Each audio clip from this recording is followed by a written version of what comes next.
ನಿನ್ನೆಯಿಂದ ಯಾವುದೇ social media open ಮಾಡಿದ್ರು ಈ ಪೊಲೀಸ್ ಅವರು ಸ್ಟೂಡೆಂಟ್ಸ್ ಗಳಿಗೆ ಲಾಠಿ ಚಾರ್ಜ್ ಮಾಡ್ಬಿಟ್ರು ಅಂತೆಲ್ಲ ತುಂಬಾ ತೋರಿಸ್ತಿದ್ದಾರೆ. ಬಟ್ ಆಕ್ಚುಲಿ ಪೊಲೀಸ್ ಅವ್ರು ತಪ್ಪೇ ಇಲ್ಲ. ಪೊಲೀಸ್ ಗಳಿಗೆ ಸ್ಟೂಡೆಂಟ್ಸ್ ಅಂದ್ರೆ ತುಂಬಾ ಇಷ್ಟ, ಅದಕ್ಕೆ ಹಿಂಗ್ ಮಾಡಿರೋದು. ಯಾಕಂದ್ರೆ ಈಗ ಸ್ಟೂಡೆಂಟ್ಸ್ ಸ್ಟ್ರೈಕ್ ಶುರು ಮಾಡಿ ಎಷ್ಟು ದಿವಸ ಆಯ್ತು, ಊಟ ತಿಂಡಿ ಸರಿಯಾಗಿ ಮಾಡಿಲ್ಲ, ನಿದ್ದೆ ಸರಿಯಾಗಿ ಮಾಡಿಲ್ಲ, ಮನೆಗೆ ಹೋಗಿ ರೆಸ್ಟ್ ತಗೊಳ್ಳಿ. ಅಪ್ಪ ಅಮ್ಮಿದ್ರು ಬೇಜಾರ್ ಮಾಡ್ಕೊಂಡಿರ್ತಾರೆ, ನನ್ನ ಮಕ್ಳು ಹಿಂಗ್ ಹೋಗಿ ಕಷ್ಟ ಪಡ್ತಾವ್ರೆ ಅಂತ. ಸೊ ಆ ಕಷ್ಟ ಪಡಬಾರ್ದು, ಮನೆಗೆ ಹೋಗಿ ರೆಸ್ಟ್ ತಗೊಳ್ಳಿ ಅಂತ ಮಾಡಿರೋದು ಇದು ಅಷ್ಟೇ. ಅದಕ್ಕೆ ಹೊಡೆದಿರೋದು. ನೀವು ಕೇಳ್ಬೋದು, ಲಾಟಿಗೆ ಮೊಳೆ ಸಿಗಿಸ್ಕೊ ಹೊಡೆದ್ರು, ಕಲ್ ತಗೊ ಹೊಡೆದ್ರು, ಬ್ಯಾಡ್ಜ್ ಎತ್ತಿಟ್ಬಿಟ್ಟು ಹೊಡೆದ್ರು, ಅದು ಸಮಾಜ ಸೇವೆ ಕಣ್ರಿ. ಅದೆಲ್ಲ ನಮ್ಮ ಹೆಸರು ಗೊತ್ತಾಗ್ಬಾರ್ದು ಯಾರಿಗೆ ಈ ತರ ಹೆಲ್ಪ್ ಮಾಡ್ತಿದೀವಿ ಅಂತ.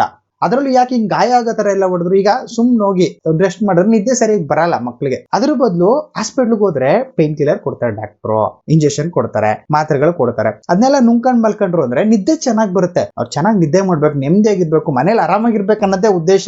ಅದನ್ನ ಬಿಟ್ಬಿಟ್ಟು ಈ ಪ್ರೊಟೆಕ್ಷನ್ ಸಕ್ಸಸ್ ಆಗ್ಬಿಟ್ರೆ ಜನ ಪ್ರಶ್ನೆ ಕೇಳಕ್ ಸ್ಟಾರ್ಟ್ ಮಾಡ್ಬಿಡ್ತಾರೆ, ಸ್ಟೂಡೆಂಟ್ಸ್ ಡಿಮ್ಯಾಂಡ್ ಮಾಡೋದ್ ಜಾಸ್ತಿ ಮಾಡ್ತಾರೆ, ಅಂಡ್ ಜನರು ಜಾಗೃತಿ ಆಗ್ಬಿಡ್ತಾರೆ, ಈ ರಾಜಕೀಯ ಪಕ್ಷಗಳ ಹಿಡಿತ ಕಮ್ಮಿ ಆಗ್ಬಿಡುತ್ತೆ ಅನ್ನೋದೆಲ್ಲ ಇಲ್ಲ. ನೀವು ತಪ್ಪು ತಿಳ್ಕೊಬಾರ್ದು. ಪೊಲೀಸ್ ಅವ್ರಿಗೆ ಸ್ಟೂಡೆಂಟ್ಸ್ ಮೇಲೆ ತುಂಬಾ ಲವ್ ಇದೆ, ಅದಕ್ಕೆ ಅವರು ಹಿಂಗೆಲ್ಲ ಹೊಡೆದ್ ಕಳ್ಸಿರೋದು. ಯಾರ್ದ್ರಲ್ಲಿ ಯಾರು ಜಾಸ್ತಿ ಇಟ್ಟಿದ್ರೆ ಅವ್ರನ್ನ ತುಂಬಾ ಜಾಸ್ತಿ ಲವ್ ಇದೆ. ಯಾಕಂದ್ರೆ ಚೆನ್ನಾಗಿ ರೆಸ್ಟ್ ಮಾಡ್ಲಿ ಅನ್ನೋದಷ್ಟೇ ಉದ್ದೇಶ. ಅರ್ಥ ಮಾಡ್ಕೊಳ್ಳಿ ಅವ್ರನ್ನು ಸ್ವಲ್ಪ. ಏನಕ್ಕೆಲ್ಲ ಆತ್ರ ಪಟ್ಟು ಅವ್ರ ಮೇಲೆ ತಪ್ಪು ಹೇಳ್ಬಿಡ್ತೀರಾ?